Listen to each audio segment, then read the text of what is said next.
मैंने कहा यार पासपोर्ट साइज फोटो खिंचाना है, चाहता हूँ उसमें जूते भी आ जाएं। वो बोला आ जाएंगे साहब, सिर पे रख लेना। हिंदुस्तानी आदमी बुनियादी तौर पे लालची होता है, 2 रुपए में 20 रुपए का आउटपुट चाहता है। एक बार मेरी बीवी मुझसे बोली कि भगवान जब मर्दों को अकल बांट रहा था तब तुम क्या कर रहे थे? मैंने कहा मैं तेरे साथ फेरे ले रहा था। लोग मुझे आदमी नहीं मानते, लोग मुझे देवता बनाना चाहते हैं, मुझे गणपति बना दिया है। अब गणपति आपके सामने खड़े हैं और उनकी सवारी दूसरे माइक पर बैठी है।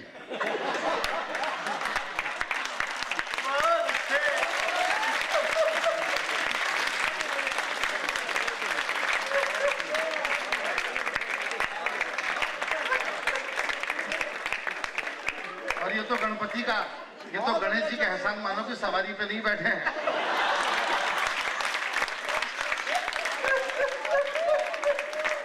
वरना सवारी के चित्र पे हार टंग जाता और एक अच्छा खासा चित्रहार हो जाता। ये कुमार विश्वास मुझे अक्सर छेड़ता है। अब तो मैं जरा कुछ दुबला पतला हो गया हूँ, बल्कि दुबला हो गया हूँ, बल्कि पतला हो गया हूँ। दुबला तो फिर भी एक स्टेटस है, लेकिन मैं पिछले दिनों काफी हैवी था, तो अक्सर मेरी काया का प्रयोग मंच पे करता था। मुझे मोटा बताता था, मेरी काया से छेड़छाड़ करता था। ये मेरा दुर्भाग्य है कि एक पुरुष मेरे साथ में छेड़छाड़ करता है। असल में खाते पीते लोगों से, स्वस्थ लोगों से दुबले काया के लोगों को कुंठा होती है, एक नशा होती है। आप इस शख्स को देखिए, जरा गौर से देखिए, जरा मन की आंखों से देखिए। जब इस उम्र में ये इस साइज का और वजन का है, तो पैदाइश के समय में इसका हाल क्या रहा?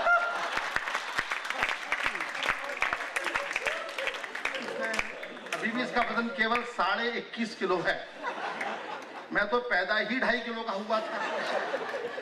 और इसका हाल ये रहा कि जब ये पैदा हुआ था तो ये बस हुआ था। उस समय सबकी आवाज एक जैसी रहती है, ये पता लगाना मुश्किल था कि हुआ है कि हुई है। वो तो दाई एक्सपर्ट थी जिसने बता दिया कि साहब हुआ है। तो पिताजी को तसल्ली हुई इनकी कि चलो हुआ है। तो दाई को उन्होंने 100 रुपए का नोट दिया कि लो ये हुआ है, तो तुम्हारे लिए ये नोट हुआ है। तो दाई ने 100 रुपए लौटा दिए, बोले साहब हुआ ही क्या है?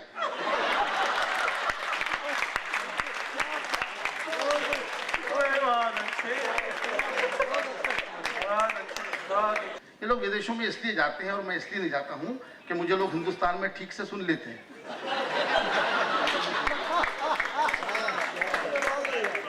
इन लोगों को दूसरी मुश्किलें हैं। अमेरिका से मुझे निमंत्रण आया कि चौबे जी आपको भी आना है।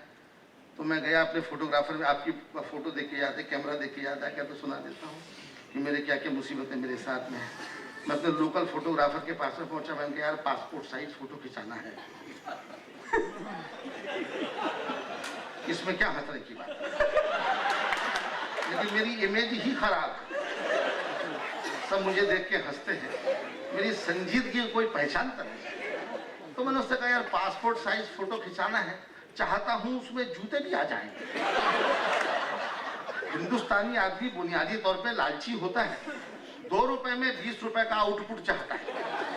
तो मैं भी वही अपना महान हिंदुस्तानी, मैंने कहा यार पासपोर्ट साइज फोटो खिंचाना है, चाहता हूं उसमें जूते भी आ जाएं। वो बोला आ जाएंगे साहब, सिर पे रख लेना।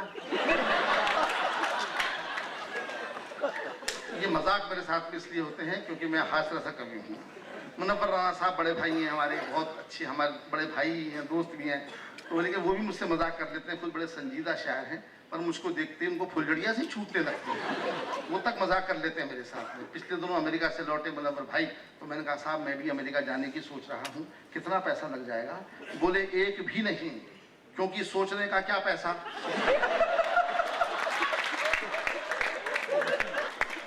अकबर साहब जब मैं थोड़ा सा अच्छा खासा था तो मैं घर से बाहर निकलता था तो लोग मुझको देख के हंसते थे। मेरी कविताओं पे हंसने का मौका ही नहीं आता था, वो मुझको देख के हंसने लगते थे। रिक्शे वाले से कहा स्टेशन चलोगे? वो बोला चलो। हमने कहा पैसे? तो बोला 2 रुपए किलो। ऐसा रेट आपने कभी नहीं सुना होगा। दुनिया जाती है किलोमीटर से, मैं जाता हूँ किलो से। अपनी अपनी मार्केट वैल्यू है।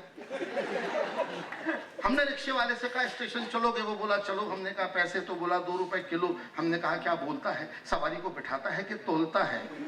वो बोला बुरा मत मानिए चौबे जी, मैंने टायर ट्यूब के पैसे मिलाकर बोले थे। मुझको देखते ही कैलकुलेशन होने लगता है कि इसको बिठाने पे कितना खर्चा हो जाएगा। मेरा दोस्त है लखनऊ का, लखनऊ शहर का है, उसका नाम भी, उसका उपनाम भी वैसा ही है, बहुत दुबला पतला है। उसने अपना नाम रखा हुआ है तिनका। रंगो मिजा का कभी हाश का तिनका। और मैं लखनऊ स्टेशन पे खड़े थे, गाड़ी का इंतजार कर रहे थे, गाड़ी लेट थी। सोचा वजन लेता हूँ, वजन लेने मशीन पे चढ़ा तो मशीन भी मुस्कुराने लगी।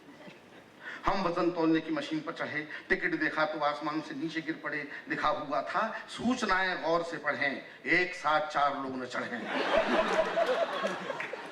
सूचनाएं गौर से पढ़ें, एक साथ 4 लोग न चढ़ें। टिकट तिनके को दिखाया, तिनका भी मुस्कुराया, मशीन पे चढ़ा, सिक्का डाला, टिकट निकाला। इस बार लिखा हुआ था वजन तो रखें। हास्य कवियों की मुसीबत है कि उन्हें मशीनें भी छेड़ देती हैं। सबसे दुर्भाग्य की बात है कि मशीनें ही छेड़ती हैं। आप इस दर्द को क्या समझे कि मैंने क्या कहा अभी बात में। बीवी तक परेशान करती है, लेकिन मैं होता नहीं। यकीन कीजिए जैसा मैं यहाँ बोल रहा हूँ वैसा मैं घर में भी बोल लेता हूँ। जी, मैं तो अन्य कवियों की तरह नहीं हूँ, उनकी बोलती बंद रहती है, मैं तो उसकी बोलती बंद कर देता हूँ। कभी घर पे आके देखिए, विश्वास ना हो तो ये अपने घर ले चलिए।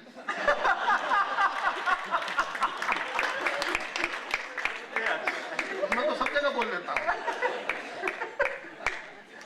एक बार मेरी बीवी मुझसे बोली कि भगवान जब मर्दों को अकल बांट रहा था तब तुम क्या कर रहे थे?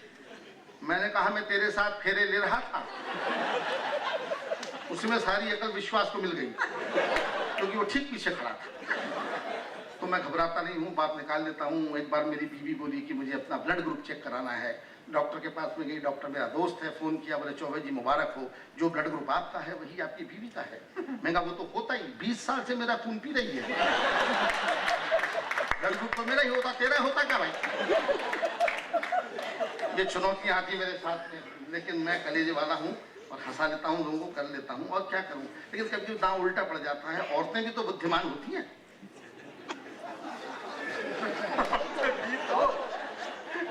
कम से कम दूसरों की तो होती है। लेकिन मेरी बीवी ने भी एक वैसा दांव मुझे दिया कि मुझे चुप रहना पड़ा। एक बार हम दोनों ग्वालियर में कार में बैठे हुए आउटिंग के लिए जा रहे थे। जाते समय संबंध अच्छे थे, लौटते समय हमेशा की तरह झगड़ा हो गया। मैंने कहा मैं कैसे डोमिनेट करूं, कैसे डोमिनेट करूं। इतने में मुझे सड़क पे एक गधा नजर आया, तो मैंने दांव दिया। मैंने कहा देख तेरा रिश्तेदार खड़ा है। तो फौरन बोली हाँ शादी के बाद से हो गया है। औरतों के लिए ताली बजाइए जो डोमिनेट कर